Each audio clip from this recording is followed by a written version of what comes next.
Okay, welcome to the WPIAL Blitz Show. My name is Bruce Badgley. Along with me, as always, my man Ian McMeans. And I tell you what, we're a couple minutes tardy here, getting on here, but I guess this is a good time to talk about the fact of why we come on at 9:15. Ian. We come on at 9:15 because I have children that I have to put to bed, and one of them, our 5-year-old, decided to throw a big fit tonight. And it is what it is, right? That's the nature of the show. And we recognize that, I've got kids, coaches have kids. Sometimes we've had, guests not be able to make it on the show because they had things to do with their kids or their kids didn't go to bed. So we get it. We understand, and we're appreciative of everyone for tuning in to join us whenever you do, whether it's, watching us live now on YouTube at 9:15 or so, maybe 9:20 every night, Sure. every Monday night, or watching us later. So we really appreciate everyone. And, I think one year we did the season preview show and I was holding one of my kids on my lap the whole time because, it's just how it goes, right? You got to do what you got to do. The show must go on.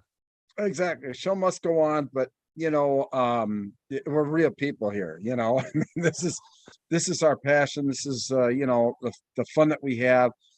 And I think that just adds to I think why I want to take this time to thank all these fans that have really embraced the show from the time that we started. And now with the live chat, they have an opportunity to interact with us. And you know we have somebody hanging out in their recliner. When I ask them, where are they watching the show from, they're from my recliner. So That's probably the most comfortable place.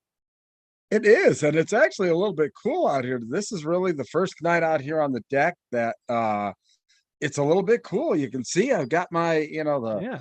the neck up here, and we got a little bit of a breeze. If anybody saw my deck out here right now, it's just a bit of a construction site. Quite honestly, I'm getting some new siding put on the house, so I've got stuff piled up everywhere. My yard is a complete disaster area. I've got a 20-foot container out in front of my house, a big gigantic trailer. I mean, my neighbors are about ready to skin me alive because they can't park in front of their house or whatever like that. But that's the real life of this show. Yeah. Is we're just regular people and we enjoy high school football. We grew up loving it, and we continue to bring that across. So Yeah. I And for those longtime viewers of the show, since next month, or sorry, not next month, yeah, next week will be October, we'll have to keep an eye out for Bruce's background to see, what kind of Halloween decorations he starts to put up and, slowly gets into it because over the last few years, it's been like, the first week of October, you've got like one thing, and then the next week, it's like two things. Then every week, you put something else up till we get to Halloween, and it's a whole thing. So, I, yeah, we our got a lot of. longtime fans have enjoyed that. Yeah, I know that's a lot of fun. That's kind of my shtick, being out here on the deck. But that's football. I mean, it's played in the elements. As thankfully we had some good weather on Friday, but boy, over the weekend it was really rough. I know that up at Penn State it was pretty nasty. It wasn't as nasty as I think what everybody felt it was going to be. But thankfully, other than you guys out west, really haven't had any issues related to weather. I mean, that one week that, I mean, we kind of got hit pretty hard here in the eastern part of the state with lightning and delays, and some of the games even carried over until Monday. I mean, it was a little bit rough, but overall, we've had some really fine weather so far this year. What do you think? Oh yeah, this is the first year I can think of that we've pretty much gotten almost all the way through September, or at least gotten to the midpoint of the season. Now that we're 5 games in and haven't had any real, significant weather impacting games. It's been a beautiful Friday night every night so far this season. And we've been fortunate, and hopefully that continues on because nothing's worse than, that heavy, hard rain that just makes everything Yeah. miserable. I remember when I was in high school, I was in the band, which maybe made it worse because we just had to sit there for most of the game. But we played one game. I don't remember if it was the last game of the year or if it was a playoff game. It was down in like Washington or Waynesburg, somewhere down around there, and it just poured all night. And like our band director's like, we're not. It was because it was end of October, beginning of November. It was freezing cold, pouring down rain. We went out and played the halftime show and got on the bus and just left. We were getting crushed anyways. It was like 35-7. We were like, this game's over. We're out of here. We're losing. We're not staying for the second half. We played our show at halftime and just left. But that's the worst. I mean, when you got to sit through that, especially cold rain. Cold rain's the worst. I'd rather have snow. Especially if you're getting blown out too. That's even worse. So, all right, Yeah. man. Well, listen, you've got control. Let's go ahead and get started this week. We had, a lot of great games and a lot of fun. We have a lot to cover this week. And this will probably be a staple moving forward of having a lot to cover. So for those of you watching the show, you obviously know where to find us on YouTube, whether you're watching live or watching later. You can also follow us on the site formerly known as Twitter, or check out our Facebook page and our rarely used Instagram account, as well as really the heart of what I do, aside from the show, is writing the Games of the Week articles on steelcityblitz.com and maintaining the WPIAL standings page on the same website, which you'll get a little preview of here in a little bit on the show. So, definitely check out the writing and standings pages on steelcityblitz.com. And thanks to Go MVB, the title sponsor of our show this year, which you will hear more about later in the show. So this past week, we had dubbed WPIAL Judgment Day. Judgment Day. Judgment Day in the WPIAL happened this past week, where we had 3 absolutely monster matchups. And I will fully admit that I stole this from ESPN's College Game Day back in 1997. There was a weekend where 4 teams in the top 5 played each other. I think Penn State played Michigan and Florida State played North Carolina, I think it was. I think Nebraska was the other team in the top 5 at the time, but they didn't play one of the other ones. But they did that, called it Judgment Day. So I stole it from College Game Day, but that was 25 years ago now. So I think their statute of limitations on a copyright claim can be well over with by this point. So this was WPIAL Judgment Day, 3 monster matchups that happened. And just looking across the board, Central Catholic getting the huge win over North Allegheny, really setting themselves apart in 6A. Peters Township shuts out Upper St. Clair 31-0. And with Shaler losing, Peters Township is now the only undefeated team in 5A.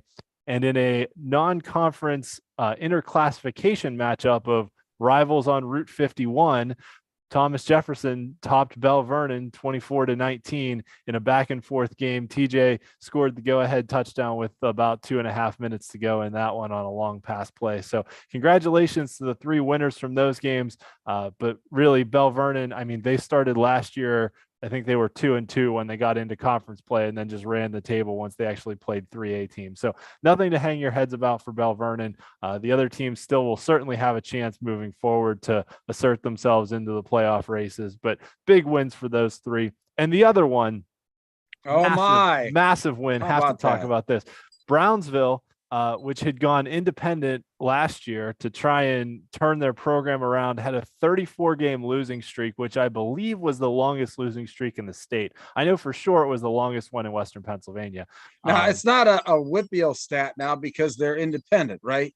They are independent in football only, so they are still technically a WPIAL school. They just don't play a WPIAL football schedule. So they're within the WPIAL footprint, though, and play WPIAL sports in other sports like baseball and soccer and things like that, just not in football. So at any rate, but Brownsville breaking their 34-game losing streak with an overtime win over Carrick out of the Pittsburgh City League, who also plays an independent schedule. But congratulations to Brownsville. That's awesome. Brownsville hadn't won a game since week 2 of 2019. So they hadn't won since before we ever heard of COVID, before we started the show. So congratulations to the Falcons. That's great for them, and winning tends to breed more winning. So that's a really good turnaround for their program, which went independent to try and turn things around. So the arrow is pointing in the right direction now for Brownsville. Congratulations. 2 of the biggest games of the week. Aliquippa was trailing West Allegheny. West Allegheny scored a touchdown with 51 seconds left to go up 22-21. And then Aliquippa drove down the field, and with 8 seconds left, Quentin Good hit Brandon Banks with a 34-yard touchdown pass, and Aliquippa does what Aliquippa does. I mean, we had the Yeah. mayor on earlier this year, and he said, we'll be in a dogfight with you, but we find ways to pull it out. And my goodness, they found another way to pull it out. 34-yard touchdown pass with 8 seconds left, and Aliquippa beats West Allegheny, who also gave them a tight game last year. So congratulations to the Quips, and what a heck of a game from West Allegheny that they put up there. Beaver Falls and Neshannock in a battle of the teams that were the top two in the Midwestern Conference in 2A last year. And Neshannock comes out and beats Beaver Falls in overtime. Neshannock scored first in overtime, kicked the extra point. Beaver Falls scored and went for 2 in the win and came up just short. So Neshannock comes out with their second 27-26 win in 2 weeks, because they beat Western Beaver by the same score last week. And that game didn't go to overtime, but they stopped a 2-point conversion in that one with about 2 minutes left. So 2 weeks in a row, Neshannock has stopped a 2-point conversion to win 27-26. Let me ask you this question, Ian, on this particular game, and this is only just as a hypothetical. Obviously, and I don't believe that this is a conference game for these two teams, was it? It was, yes. It was a conference game. It was a conference game, yeah. Okay. See, now for me, that's what's surprising, that for in a conference game, now, unless they had to go for 2 points, why they wouldn't have kicked the extra point. And I think that there's a completely different mindset for coaches, when it's a league game versus a non-league game. And really kind of surprised that they didn't play for overtime here and went for the whole shooting match. But, hats off to, to really going for the win. But that was one of the coaching moves probably that I was most surprised at of all the games this week. What's your thoughts? Yeah, actually, well, I will say it was in overtime. So that was in the first overtime. Okay. So they went for 2. Neshannock scores first in overtime. Beaver Falls scores second. You've already played a whole game. You're playing overtime. I mean, I don't really have a problem going for 2 in the win. It shows faith in your players. You trust your kids and say, hey, go out there and execute. And it shows that the coaches have faith in the players, and it's a learning experience for the kids too. And what I'll say is there's a little bit more margin for error in 2A than there is in like 5A or 6A with the conference games. And I'll talk about that later. We'll get into the conference standings. So I think Beaver Falls is still good enough to make the playoffs, and, one loss isn't going to set their season back. So I kind of like the call early in the year when, you want to go for the win, go for the win. Yeah. All right. Well, like I said, I think you play that whole game and you get right down to it, and, you go for 2 when you really don't have to. That's a tough one. But anyway, all right, moving on.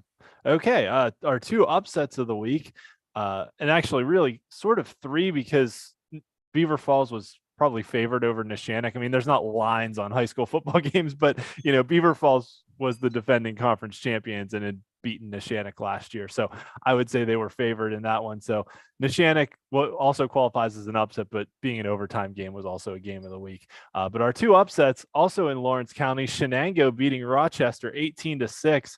Shenango won just 2 games last year and has really turned things around there. So hats off to them for beating a very good Rochester team and really slowing down Rochester's running attack. And then Hampton beating Armstrong 32-27. Armstrong had been undefeated, it's, second week of conference play for them, but like atop the Greater Allegheny Conference. And now Hampton, all of a sudden, who had lost a couple games to start the year, has turned things around and is right back in the mix. So big win for Hampton over Armstrong as well. Some other noteworthy results: Mount Lebanon beating Seneca Valley 17-14. Lebo was up 17-7, gave up a touchdown in the fourth quarter and hung on to win that one. So congratulations to Coach Mike Colati there on getting his first conference win as Mount Lebanon's head coach. And speaking of Mike Colati, his former school, Elizabeth Forward, got a shutout over Knock in a non-conference game. Wow. But that was a game between 2 undefeated teams in 3A. So, you start to kind of figure out the pecking order in 3A here with some of these non-conference games as well. And then California just dominating Monessen to put themselves head and shoulders away in the Tri-County South Conference as well. Yeah. That was a good win for California, I think. It was. Yep. So our player of the week this week, big players have big performances in big games. The biggest game of the week was the undefeated showdown in 6A between Central Catholic and North Allegheny, and Elijah Faulkner, the running back from Central Catholic, put up almost 230 yards and 4 touchdowns in a 50-22 win. So he is without a doubt the player of the week. There were some other very good performances, which I'll talk about in a minute, but Elijah Faulkner definitely earning the honors of player of the week. And thanks to our friends at KDKA Radio who broadcast the game, we have a highlight here as well.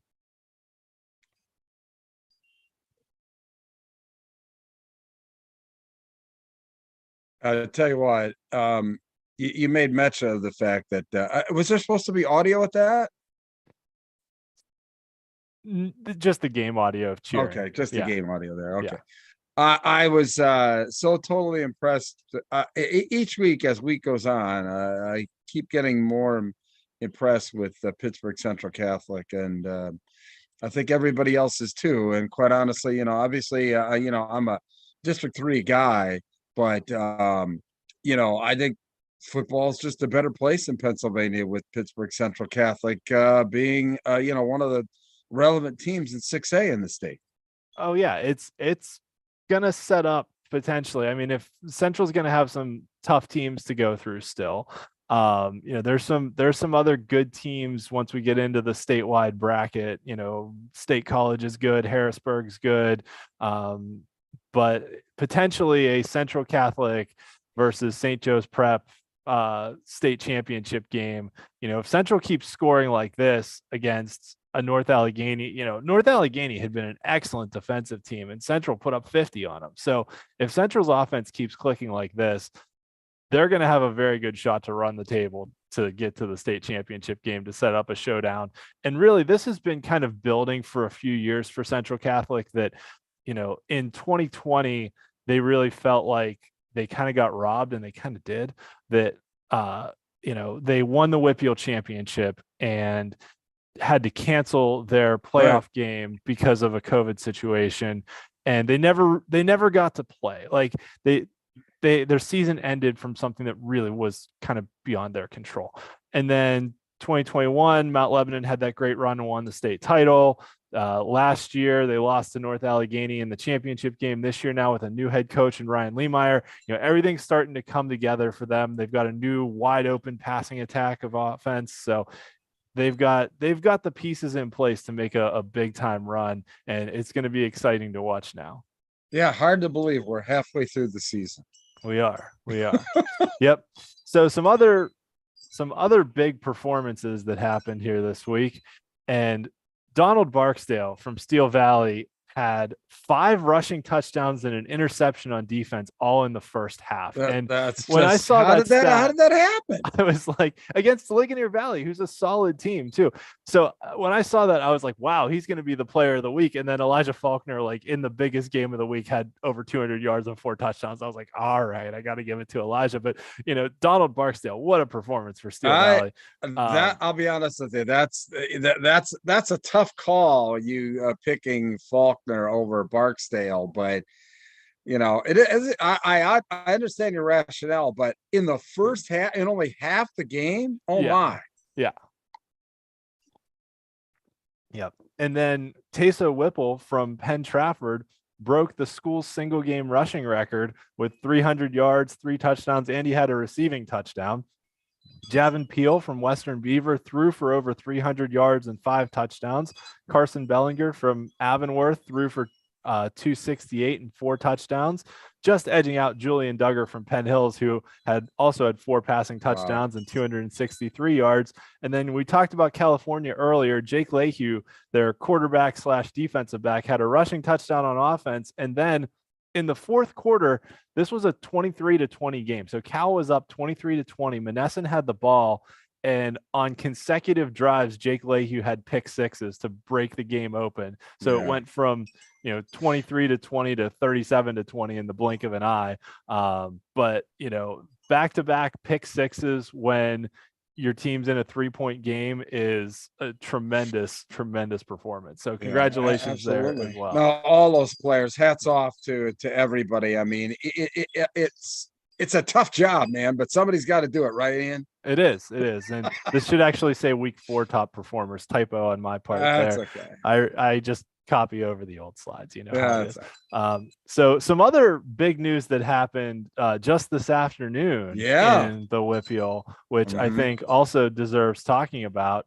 Taquai Hayes from Aliquippa made his college decision, Yeah. and so he is the first junior from the WPIAL to commit, and had a big thing at Aliquippa High School, did the thing with the hats, looked at the Ohio State one, looked at the Michigan one, thought about them for a minute, and then ultimately puts on the Penn State hat to join a large WPIAL contingent that is now heading up to Penn State over the next few years.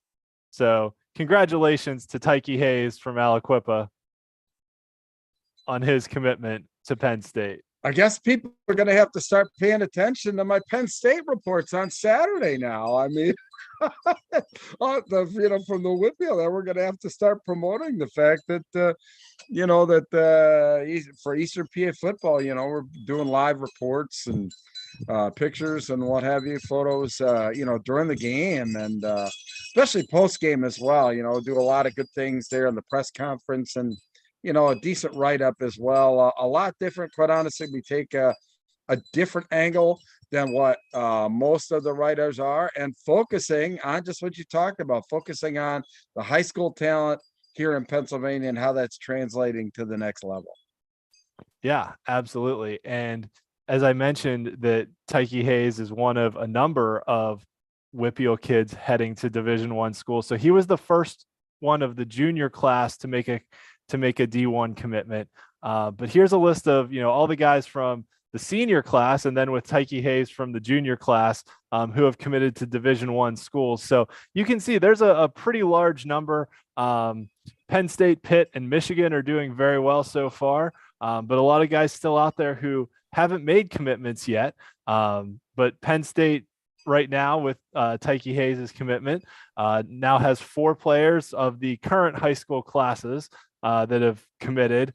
Pitt has 3, but Pitt will probably pick up a few more as time goes on over the year. Sure. And Michigan kind of surprising with getting 2 commits already. That's a pretty good footprint in the area for Michigan. And then Jackson Pons from Norwin, Clinton Robinson from Keystone Oaks going to Syracuse, Jason Cross from Bishop Canevin, so another 1A player. I love seeing the 1A guys get good college offers. So Jason Cross going to West Virginia, Ryan Corey from Pine Richland going to Wisconsin. Western PA's had a pretty good pipeline to Wisconsin over the last couple of years as well, and a pipeline coming back with the likes of TJ Watt and Nick Herbig being drafted from Wisconsin to come play for the Steelers. Braden Locks, the quarterback from Bell Vernon, is committed to Eastern Michigan as a tight end. And then Cameron Chimura from North Allegheny going to Marshall, and Brandon Banks from Aliquippa to Yale, which, as we've talked about a few weeks ago, I believe, some research was done that Brandon Banks is the first player from Aliquippa to go to an Ivy League school since the 1980s, since the early 80s. So in over 30 years. I wanted to give a shout out to a buddy of mine, Kenny Johnson, playing at Pitt, who had a 100-yard kickoff return. Kenny and I got to know each other. He's from Dallastown out this way. But wow, that was very electric. And he's breaking in there at Pitt as well, true freshman. So good. It was great to see, quite honestly. Kenny Johnson, a real good kid. Yeah. And for the folks out there who still haven't made commitments yet, Bruce has something to talk to you about, which is Go MVB. And we talk on this show every week about how Go MVB is a public relations firm for athletes, and not just football players. This is for every sport, every athlete. And this is how you get noticed by college coaches, is through your social media. 91% of college coaches are on social media and making contacts with players, that way. 85% of Go MVB users get college offers. And, we talk about this all the time, Ian. Just go to gomvb.com and see what they're doing on Twitter or on X and on Instagram for, their clients. I mean, it is just incredible what they put together for you. They're tens of thousands of high quality followers or coaches all across the country. And if you look at it, Ian, and we talked about this last week, they are national in scope. They're not just Northeast or whatever like that. Go MVB, national in scope. They've got players from Texas, Florida, through the Midwest, California, all over. That's why there's so much exposure with Go MVB, because they are not limited to just one region. They are national in their scope. And I'll tell you what, they do such a great job in promoting their athletes, not only for your highlights, but really every aspect of what you're involved in. So gomvb.com/SSM special. Make sure you go to our special page to get the best offer. Gomvb.com. And especially when you're out there competing against college athletes in the transfer portal, you've just got to get that leg up. It's GoMVB. Take a look. Yeah, absolutely. And we would love to see, all the talented players get tons of offers from places. So it never hurts to, do more to try and get your name out there, because you never know. And, I always try and retweet anyone who tags me in their highlight videos, because I know I have some coaches from a variety of colleges that follow me, some of them D2, D3 level, but nevertheless, I try and retweet things, get it out there, because you never know, one click could change a kid's life. So never hurts. That is exactly right. Yep.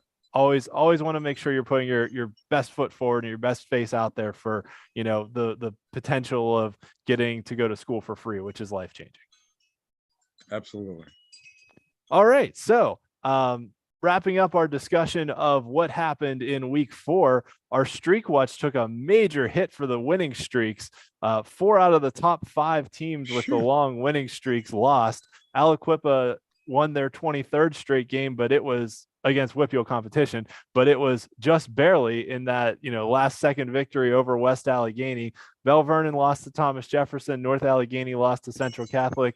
And then the 2 teams that were 4-0 after winning their final game of last season, Shaler and Knock, both lost as well. So we're going to have a almost completely new list here, and it's pretty much just the teams that are undefeated this year, in addition to Aliquippa. So Aliquippa also won their 19th straight conference game. Laurel and Stowe Rocks saw their conference winning streaks come to an end at 15 games with losses. On the losing streak side, unfortunately for those schools, those streaks all continued.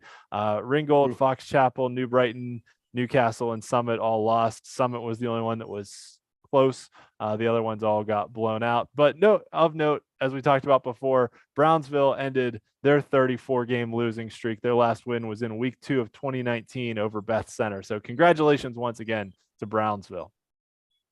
I mentioned the remaining undefeated teams, and there's not many of them out there. In 6A, there's just one, Central Catholic. In 5A, Peters Township's the only unbeaten. In 4A, Thomas Jefferson and Aliquippa.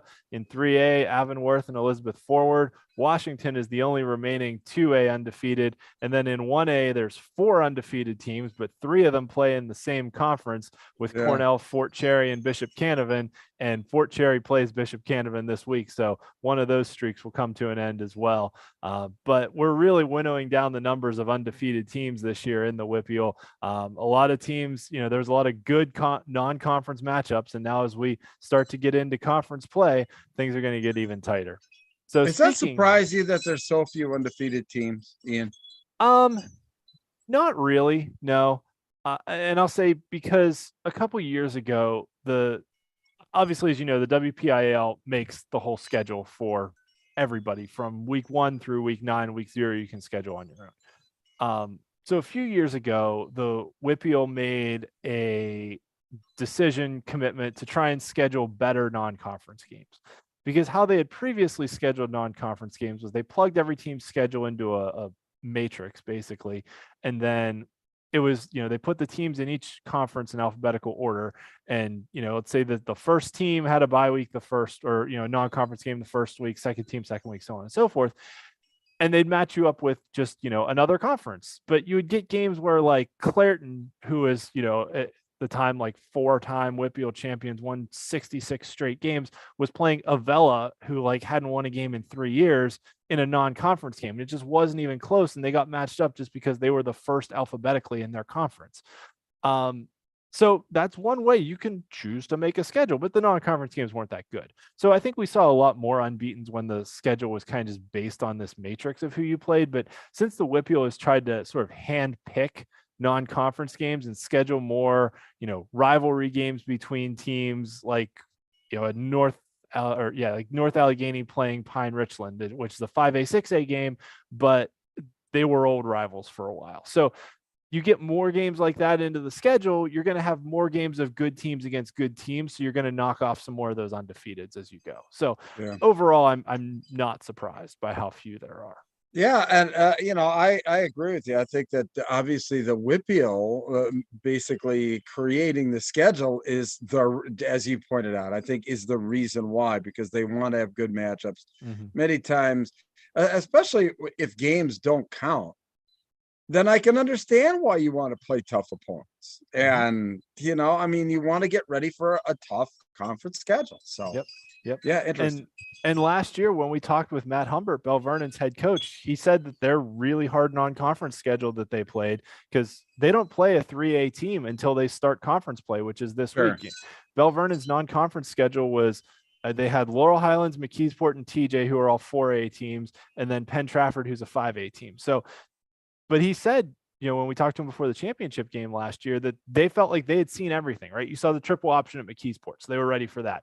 They saw an open passing attack with a dual threat quarterback at Laurel Highlands, so they were ready for that. They saw an all-around well-rounded team in Thomas Jefferson that you have to just defend everything. They were ready for that. They saw a tough physical offensive line and defensive line in Penn Trafford, so they were ready for that. And then once they got into conference play, they just ran the table all the way to the state championship game and felt like they had seen everything, and nothing deterred them.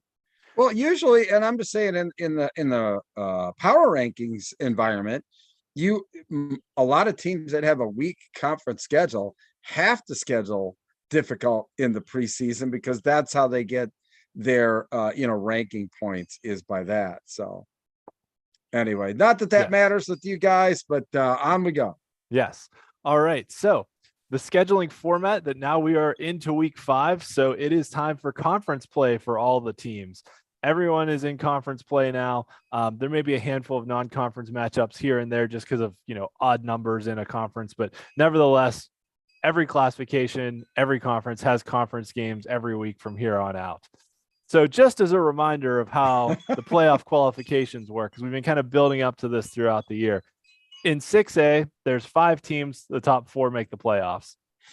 5A is the toughest road, where there's 18 total teams. The top 2 from each conference plus 2 third-place wildcard teams make the playoffs, and that's it.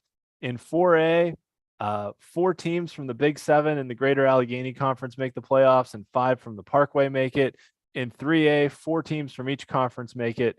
In 2A, you've got 5 teams from the Allegheny and the Midwestern Conference making the playoffs, and 4 from the Century Conference. And in 1A, there are 4 conferences and 4 teams from each make the playoffs. So it just goes by conference standings, and conference standings are determined by your conference record, and then head-to-head results, and then Gardner points, which is a strength of victory metric. So you basically get 10 Gardner points per victory that each team you defeated has, and it's only conference games that count for that. So I'll talk about that a little more in a minute. I have some explainers on that. And then the tiebreaker points is the margin of victory metric. So if you beat a team by 100 or beat a team by 10, you get plus 10 or minus 10 if you lose. And then if it's a margin of victory by less than 10, it's that number of points. So if you win by 7, you get 7.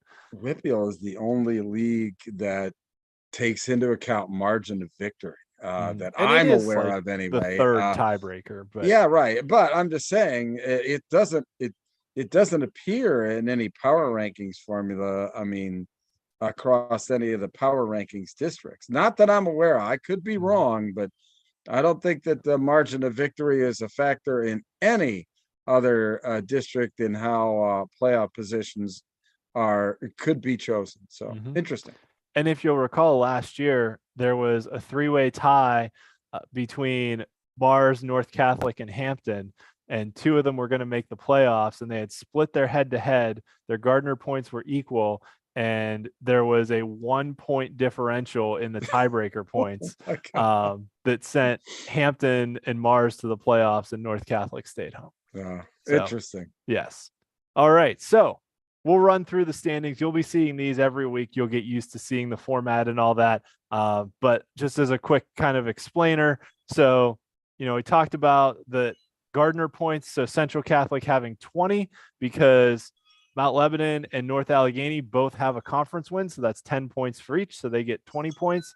North Allegheny is in second place because they have more Gardner points than the other 1-1 teams.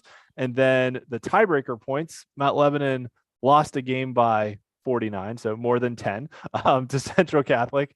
So they got a -10 for that game, but then their victory over Seneca Valley was only by 3. So that number is now, -10 plus 3 is -7. So them being -7 puts them below Canon McMillan in the tiebreaker, which is, in the tiebreaker points. Oh, and with only 4 teams going, that that could be the big difference. It can be, yes, absolutely.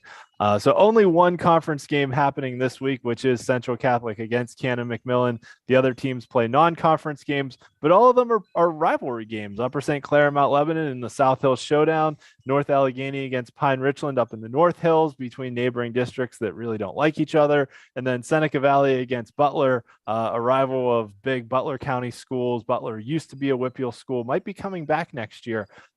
They kind of went independent, sort of D10, sort of independent. But I heard they might be coming back to the WPIAL next year. And what classification would they come back in as? 5A? 6A. I think. Okay. Yeah, Butler's a really big school. And for years they just struggled to get kids out on the football team. Like they were an excellent basketball program. They made like multiple WPIAL championship games in a row in basketball and just couldn't get kids to come out and play football and really struggled. The WPIAL sure could use a 6th team. They most definitely could, yes.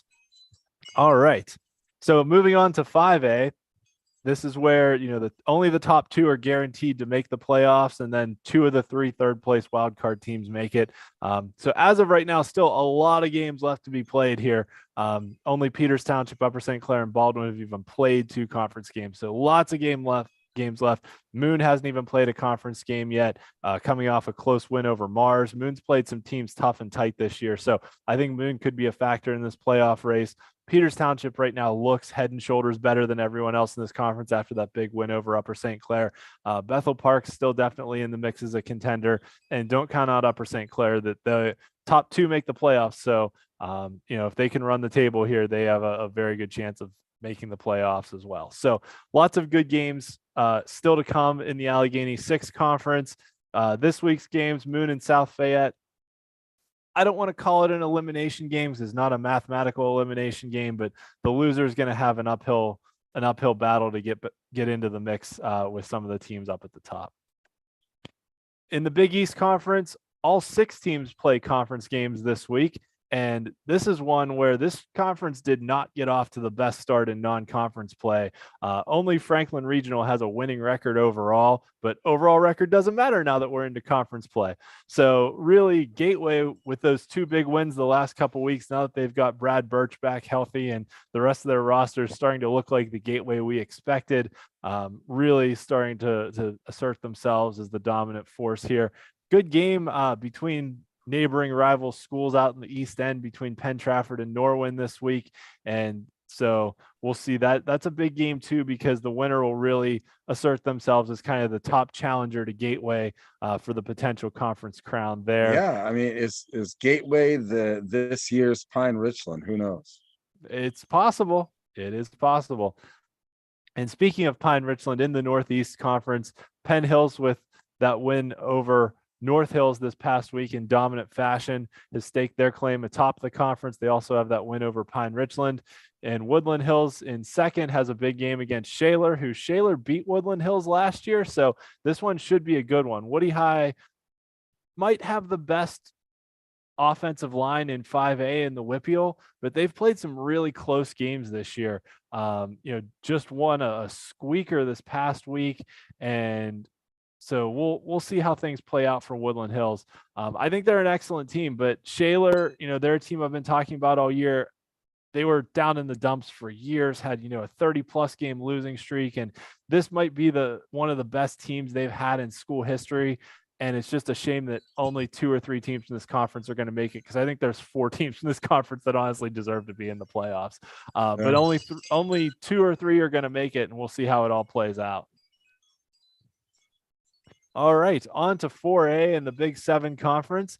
McKeesport has played 2 conference games and won them both, so they currently sit atop the league. And this really looks like McKeesport and Thomas Jefferson are just headed on a collision course for their Week 9 game when they will play, which will decide the conference title. The really interesting thing here is in the middle of the pack, where you've got Trinity, Connellsville, and Latrobe all sitting at 1-1. And you could probably throw Laurel Highlands into that mix too. They just lost to Latrobe, but 2 out of those 4 teams are going to make the playoffs. The real question is just going to be which 2. So any game between those teams is going to be a huge one. Laurel Highlands obviously plays TJ this week, so they're going to be kind of behind the 8 ball after this week. Big fan of Coach Colasar down at Laurel Highlands. They've just had some struggles this year, had some injuries and things like that too. But between Trinity, Connellsville, and Latrobe, and even Laurel Highlands, head-to-head games are going to matter a lot. And obviously, Latrobe plays Trinity this week, so that's a massive game for potential playoff qualification. Yep. All right. In the Greater Allegheny Conference, 2 teams that started the season a little bit slow. North Catholic started 1-2, but has bounced back to win the last 2 weeks. And then Hampton, who started 0-3, has now won 2 in a row over Kiski and Armstrong. So they're sitting atop the league right now. Mars, who was my preseason pick to win the league, also unbeaten in league play with that win over Indiana. And Highlands and Armstrong will certainly be factors in the mix as we go through.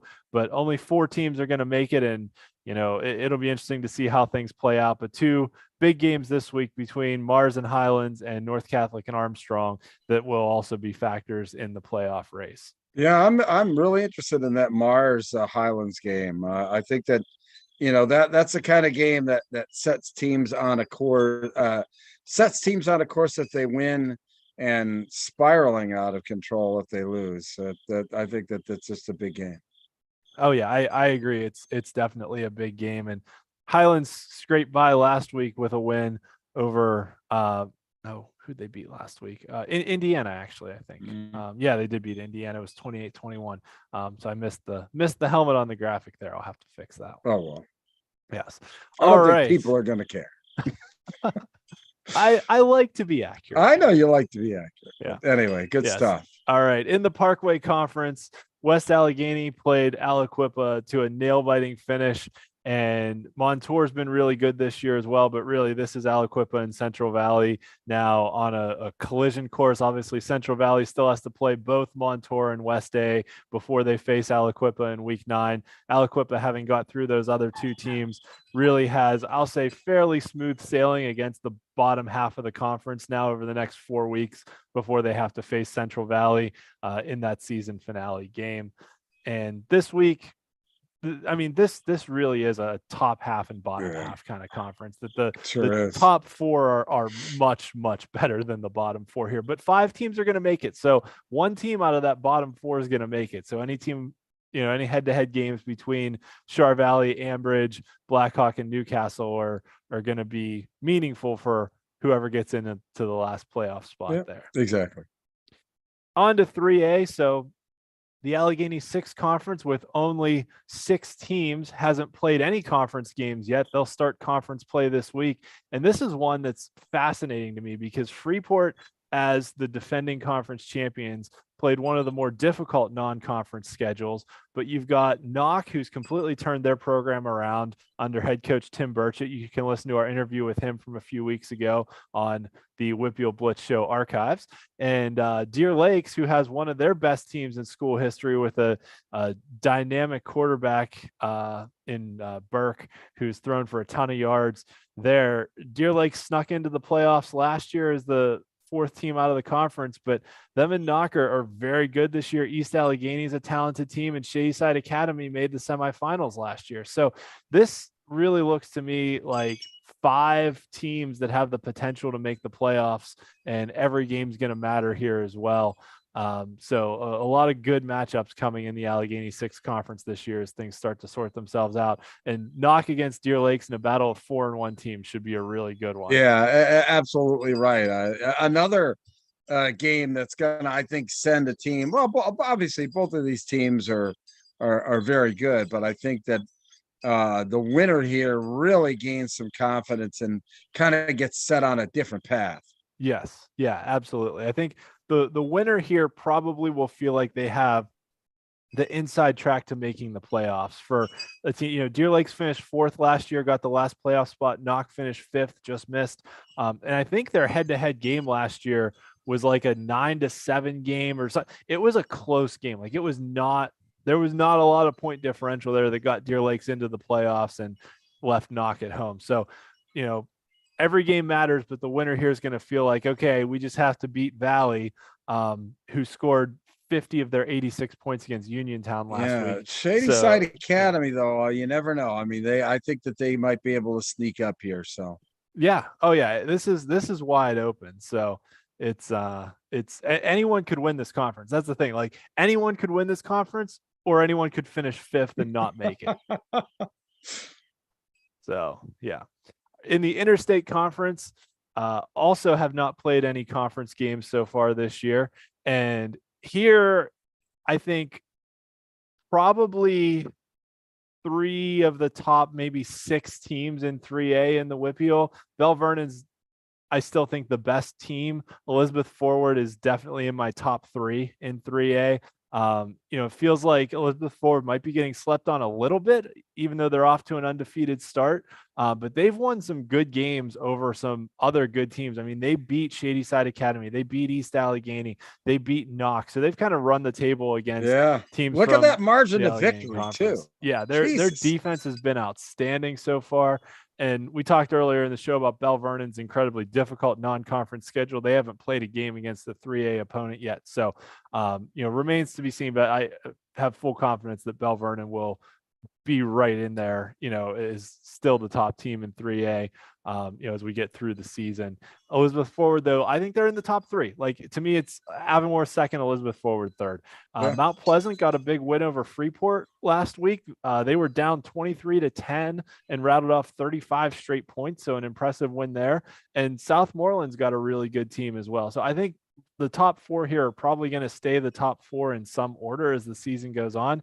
But once they get to the playoffs, it'll be interesting to see just how well they're able to do, because Southmoreland has never won a playoff game in school history. And that was my bold prediction to go back to our season preview show, that Southmoreland would win their first playoff game in school history. So we'll see.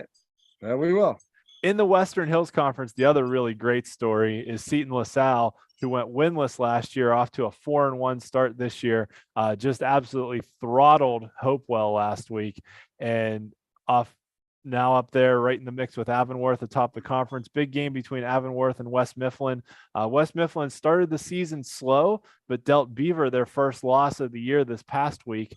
So a good win for West Mifflin to put themselves in the mix at the top of the conference. South Park made the playoffs last year, but has that loss to Beaver.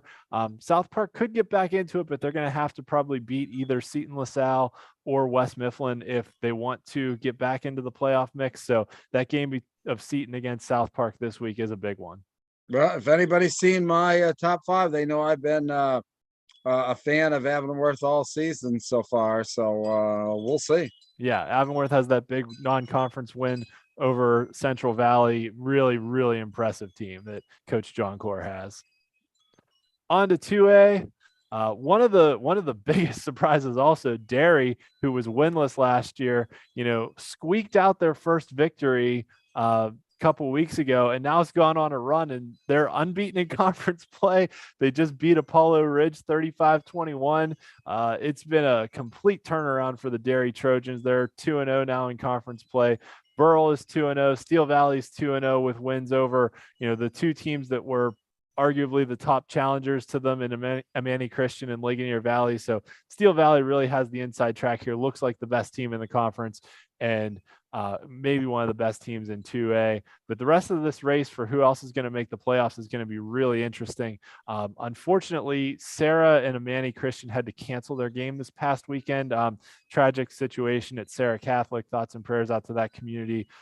There was a school bus accident that took the life of one of their students during the week, on the way to school. So, Amani and Sarah decided to postpone or cancel their game out of respect for the Sarah Catholic community and what they're going through. So, it'll be interesting to see kind of how things play out now the rest of the year for these teams. Sarah was not off to a great start on the football field. I think Amani's really good and could wind up as the second place team in this conference once, they get back into it on the field. They have a big game against Burrell this week, who's got 2 wins under their belt already.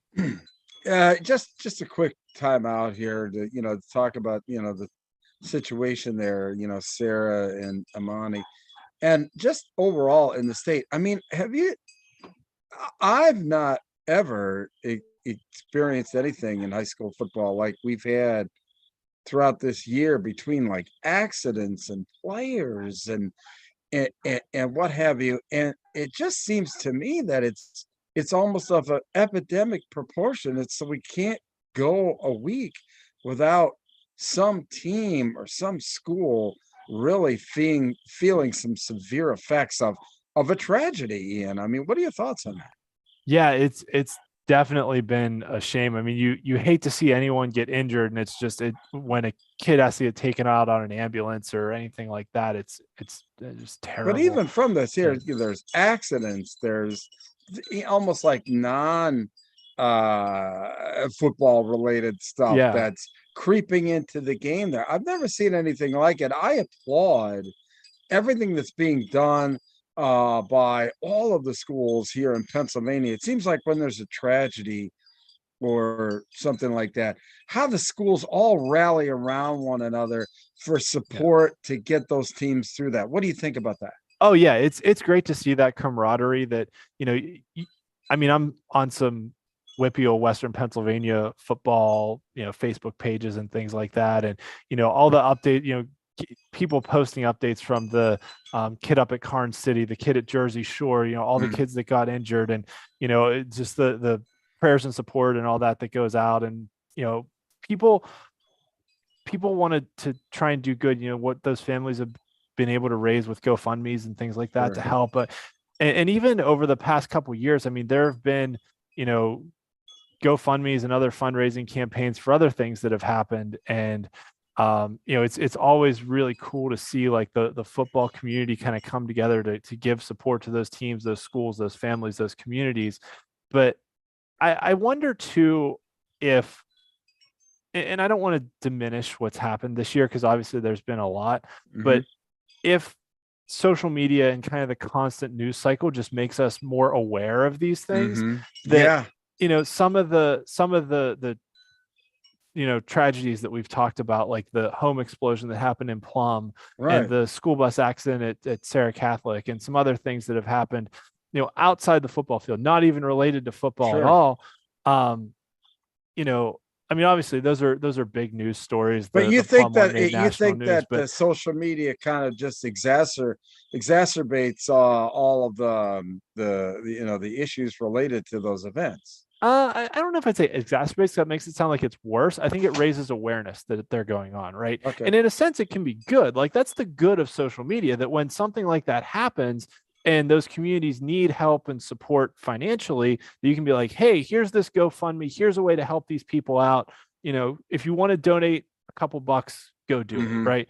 And in the age before social media, it was a lot harder to get that message out. And it was, the community really had to rally around themselves and might not have felt that support from kind of that statewide audience. So I think it spreads the knowledge of it. So, on the football field, I think this is probably the most kids I've ever heard of, like, getting life flighted and taking off in ambulances and things like that. I mean, it seems like every week there's one somewhere around the state. And it's obviously, that's another story. But I think the extra stuff outside of football, I think we've kind of seen the good of social media, that how it's been able to raise awareness of some of these things and get help for those people. Okay, onward and upward. All right, onward we go. So we talked about the Allegheny Conference, on to the Century Conference in 2A, where McGuffey now has the lead, but Washington, as an undefeated team, really, really looks good. Washington and Waynesburg have a big game between rivals down in the southern part of the WPIAL footprint. So that should be a good one. They're old rivals from like way back in the day. So that should be a good one now that Waynesburg has kind of resurrected their program. We talked with Waynesburg head coach Aaron Georgie last week. You can tune into that interview. That was a great one. He had some great perspective. Yeah. And played a tough, tight game against McGuffey. McGuffey pulled it out. I think it was like 22-7 or something like that. So McGuffey with the 2 conference wins, sitting atop the league. Going to be interesting to see how this plays out, though, because Keystone Oaks got a win over Stowe Rocks. And with Waynesburg having beaten KO, could Stowe Rocks go from being conference champions last year to potentially missing the playoffs? I mean, there's still a lot of football well, that to was be played, that was going to be my question for you, Yeah. is what's going on with Stowe Rocks? Well, what's going on is they're a 2A school that graduated like 14 players, which is pretty much all of their starters.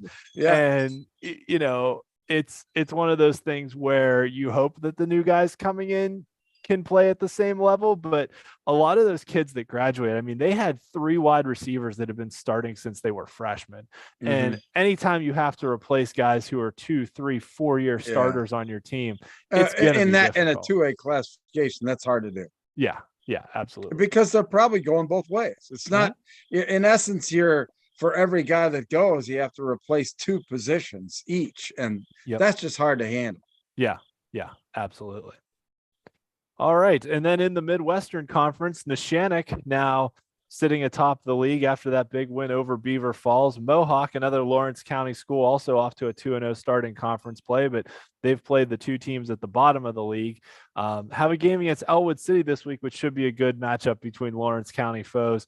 Beaver Falls should be able to right the ship here pretty quickly and get right back into the mix. I have no worries about them. And 5 teams are going to make the playoffs out of this conference. So, Beaver Falls going for 2 in the win, like we talked about, keeps them, they're still right in the middle of the pack. And I have no doubt that they'll be in the playoff mix and probably at the top of the conference or near, in the top 2 or 3 in the conference by season's end.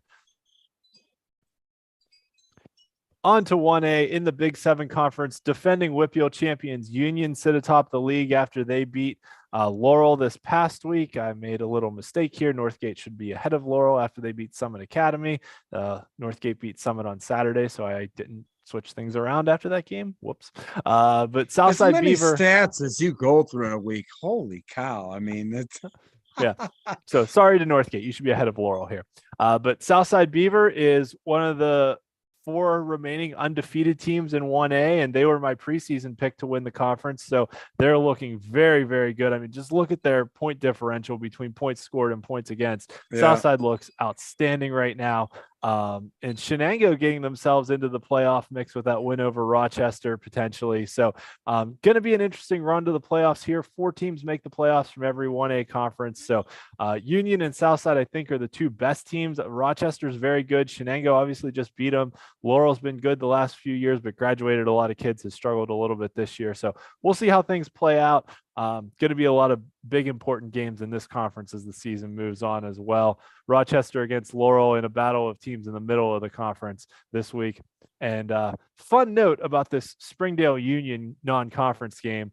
So Springdale is celebrating their 1973 WPIAL championship this year, since it's the 50th anniversary, and they beat Union in that championship game. So I don't know if the WPIAL did this intentionally, but props to the WPIAL for scheduling this as a non-conference game so that Springdale could have their celebration of their 50-year anniversary of the championship against the team they beat in the championship game. So that's pretty cool. If it wasn't done deliberately, then it's the greatest happenstance maybe ever in football. I'll tell you that. Yeah. My mom's cousin was a lineman on that 73 team. And there's actually Acrisure Stadium now used to be Heinz Field where the Steelers play. You've been there. You've probably seen the murals on the wall from like different WPIAL champions. And the one from the Springdale 73 team has a guy, like a lineman, holding up the trophy, and it's actually like my mom's cousin's number. So we're always like, hey, that's you up there. So yeah, pretty cool that they get to play, and the guys from 50 years ago are going to come back. Oh, And nice. yeah. So that's pretty neat. That's happening this weekend up at Springdale. In the Black Hills Conference, this is where we have 3 undefeated teams remaining in Fort Cherry, Bishop Canevin, and Cornell.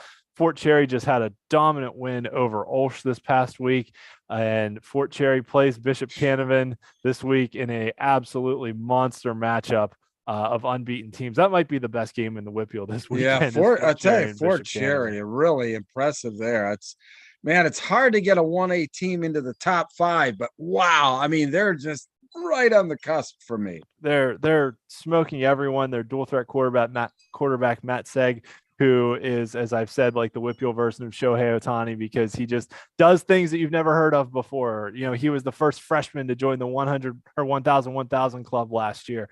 But Canevin's an excellent team. I mean, Canevin is just loaded everywhere. This is going to be a really good matchup. And yeah.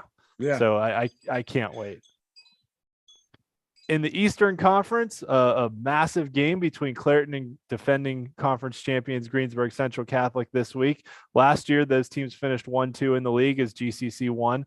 But this year, Clairton has kind of found their mojo the last few weeks, starting to look like Clairton again. Had a big 42-14 win over Leechburg this past week, and Jeanette, a really nice turnaround for that program as well.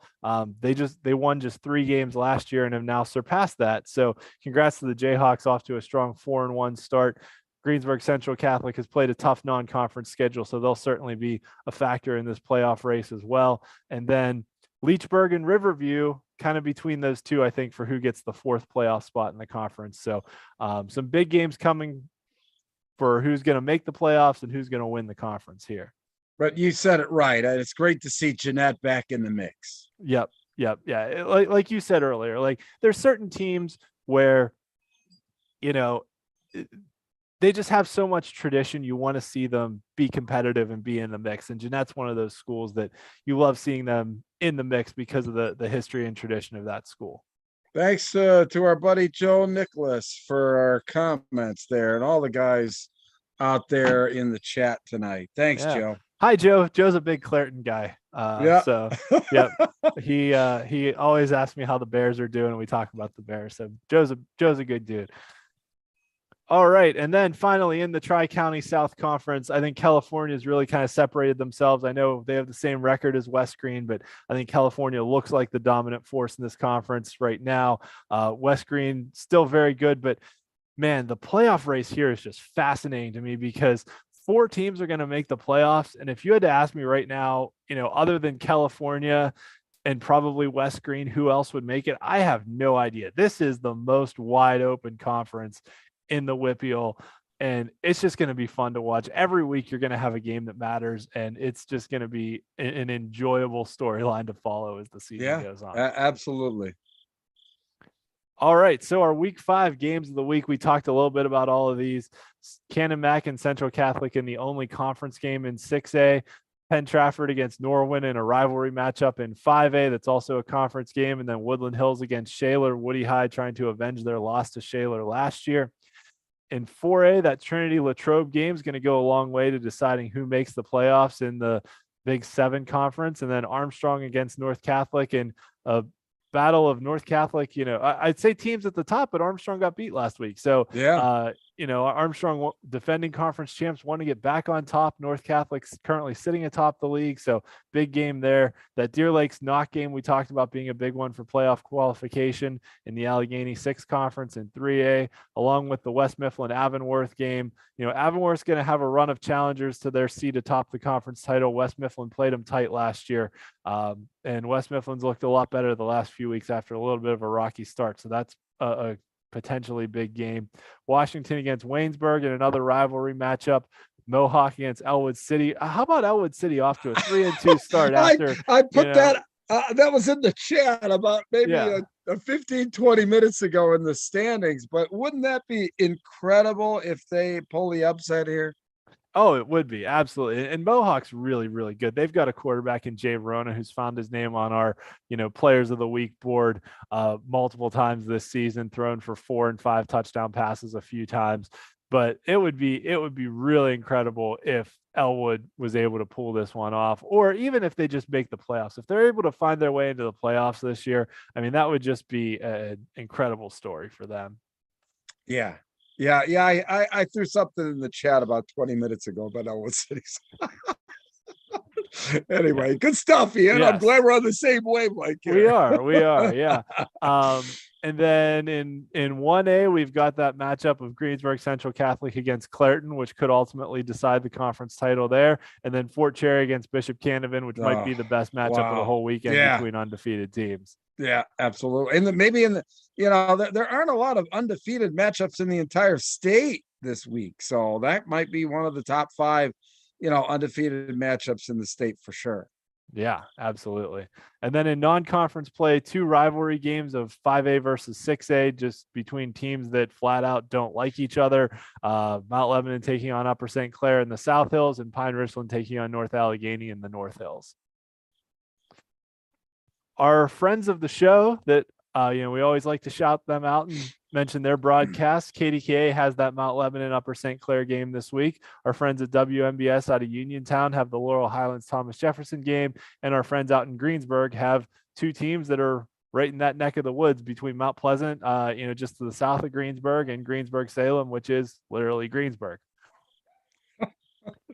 So our top 5 teams had some shakeups this week after Central Catholic beat North Allegheny and then Thomas Jefferson beat Bell Vernon. All 4 of those teams were ranked in my top 5 last week. So I shuffled things around a little bit. Peters Township, after that impressive win over Central Catholic, moves up a little bit for me. North Allegheny, I bumped down a little bit, but not out of the top 5, because I always approach my list as, if I thought about it as every team plays head to head against each other, how would I rank them? And I think North Allegheny is still a very, very good team. So I kept them in the top 5, even though they lost that game to Central. Yeah, I mean, Aliquippa had a tough game there, moved Peters Township up. Thomas Jefferson, obviously big win. They enter my top 5 in number 4. And man, that was a tough choice, having to drop Avonworth down, but I really was just impressed with Thomas Jefferson's win. I mean, they were technically like on the cusp, ready to come in. But let's just say whoever won between them or Bell Vernon was gonna, make my top 5 here this week, because I knew that, some of the teams were gonna, fall out there. But yeah, I tell you, I think we're a little bit more in lockstep now. At least you've got Peters Township in your top 5 this week. So They were like right outside last week. If I could give an honorable mention, they probably would have gotten it last week. So okay, anyway. But yeah, they're my number 2. I mean, they're playing great football right now. Yes. Oh, absolutely. They are. Shout out to Coach Plaque and everything they've been able to do down there. We're big fans of what Peters Township has put together over the last few years. Yeah. All right. So our historical look back this year from our friends at PA Football History, we move on to 1953. So 70 years ago. 70 years ago. I know, it's a long time, isn't it? Man, it doesn't sound that long ago. No, it doesn't. It doesn't. Well, and the thing is, 70 years ago, there's people alive who remember this, right?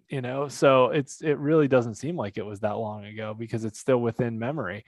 When we talked about the 30s and 40s a few weeks ago, that those were kind of beyond memory of most people who are still alive today. Yeah. But now into the 50s, it's like, this seems fairly recent. And I think an interesting note, so back then the WPIAL had 3 classifications, AA, A, and B, and they actually experimented with a 4th classification. So from 1950 to 52, they had a 4th class, which was called Class C, for schools that had really small enrollment, like under 250 kids.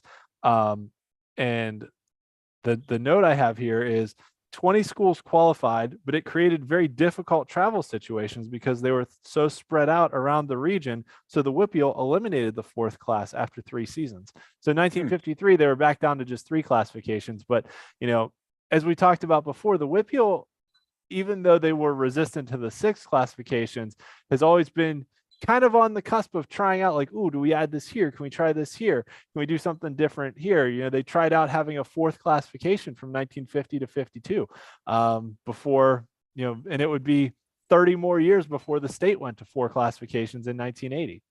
Yeah. But no, I mean, so we're hitting the 1950s. I guess it'll be 1960s next week. It will be 1963 next week. You're absolutely right. Yep. So Denora and Harbrack tied in the Class AA championship. Denora now part of Ringgold, Harbrack now part of Highlands. Back then they did not have overtime, so a tie in the championship game meant you tied and just both won the championship.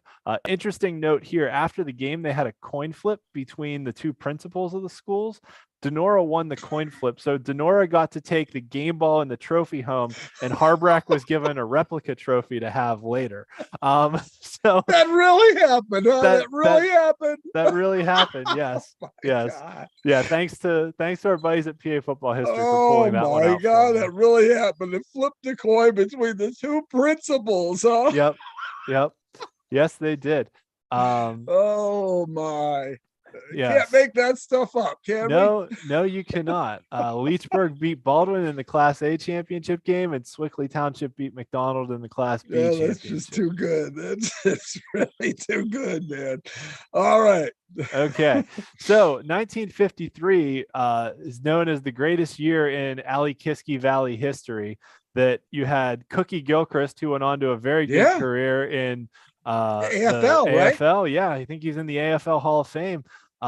Was the leading rusher for Harbrack, scored 186 points that year, which makes it shocking that Denora shut out Harbrack in that championship game with a backfield of Cookie Gilchrist and a few others. So, I found this image from the Carnegie Museum of Art with the Harbrack backfield back there.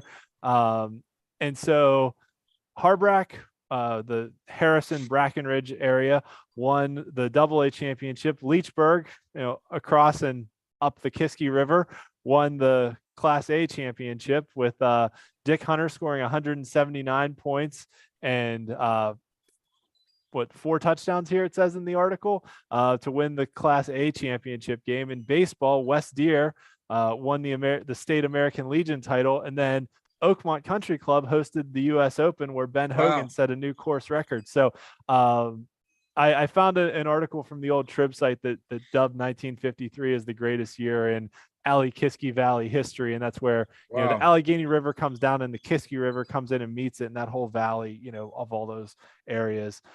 If you're interested in more about that area, George Guido, good friend who works for the Trib and also writes books, as a historian of the area, wrote a book on a lot of history of the neighborhoods of the Alley-Kiskey Valley. So highly recommend checking out that book. Maybe we can get George on the show sometimes. He does do some football reporting on the side as well as just being a historian of the area. Wow. Good stuff, Ian. Incredible. Yes. All right. So you've heard me talk a lot tonight, but if you want to hear me talk more, on Thursday night, you can check out our Steel City Blitz podcast that I do. We talk about the Steelers, and so Thursday nights about 10:15. I know Joe, who tuned into this show, is also a regular listener of our Steel City Blitz podcast. So thank you, Joe, for tuning into both. I guess you just can't get enough of hearing me talk. But if you want to hear more, tune into that. If you want to hear talk about the Steelers, and Bruce's Fresh Set It Down show just started, right?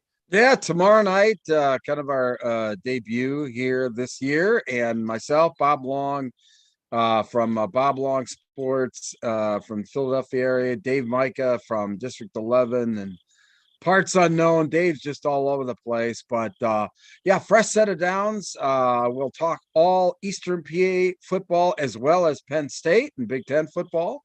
So that's tomorrow night, 7:30 on SSP Network. I think on X, I put out the link to the show, and appreciate everybody tuning in. I tell you what, Bob Long and Dave and I Just we have a really good time, and really looking forward to the show this year. Yeah, absolutely. And, And there's no better name. I mean, is there a better name for like a football, like, kind of like a preview show than Fresh Set of Downs? It's like the new week. I yeah. mean, I think it's the best name out there, but I'm biased. And I'll say too, it's a good way for, folks from the WPIAL who might want to learn more about what's going on statewide and learn about what's going on in the eastern part of the state, and folks who are Penn State fans to tune in. And as we've talked about before, we've done some crossover shows once we Oh get to yeah. the state playoffs, that it's good to know about who's out there and what's happening in these other districts, because eventually WPIAL teams will probably have to meet up with some of them in the state playoffs. Yeah. Ultimately, the District 3 champs are playing, the 5A and 6A, Western champion in the state semifinals. And, there's going to be a lot of crossover in these, 1A, 2A, and we talk about 4A really being kind of like the classification that is the embodiment of Pennsylvania high school football. So yeah, it's just good stuff. Just to have a few minutes to listen to our views on what's going on in the eastern part of the state. Obviously, you've got the big name teams down in the Philadelphia area, but also Bishop McDevitt defending 4A champions. And we've got some good perspective on that. I've seen Imhotep twice this year. My Penn Live game this week is Bishop McDevitt and Milton Hershey. So we're going to be taking a look at all these top flight teams here, and I think it's really good. It's the reason why we got together to start the WPIAL podcast, because of the fact that I just had to be more knowledgeable on what was going on in the other most relevant portion of the state, which was District 7. You mean the most relevant portion of the state?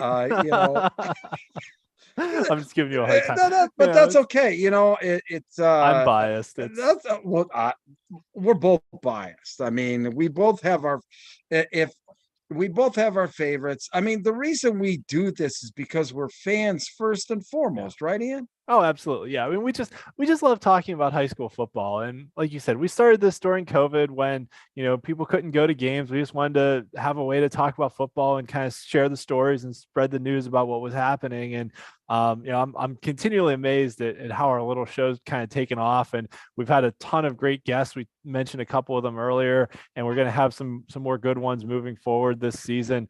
I have a really exciting one lined up for next week, so make sure you tune into that. And, little teaser there at the end. So thanks for those who have tuned in this week and stuck with us through our, hour and 15-minute show. That's okay. This is one of my favorite, hours of the week that just get to come and talk about high school football. And it's a good time.